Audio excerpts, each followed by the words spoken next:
Ward number 2માં EVM ખોટકાયું છે. EVM ખોટકાય નવાઈની વાત નથી, પરંતુ પર્ટિક્યુલર 6 નંબરનું બટન બગડ્યું છે. અને રામબાબુ શુક્લા અમારા કોંગ્રેસના ઉમેદવાર છે, હોટ ફેવરિટ ઉમેદવાર છે.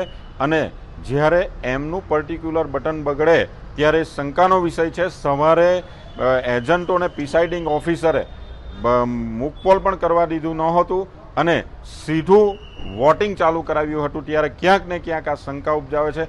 અમે આ બાબતમાં ફરિયાદ કરીશું અને આ બૂથનું વોટિંગ ફરીથી કરાવવામાં આવે એવી માંગણી પણ કરીશું.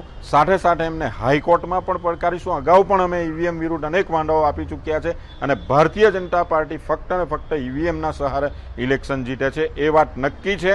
અત્યારે ઈવીએમ ઉપર અમે ફરી હાઈકોર્ટમાં જઈશું અને આ વોર્ડની આ બૂથની ફરીથી વોટિંગ થાય એવી અમને માંગણી કરીશું.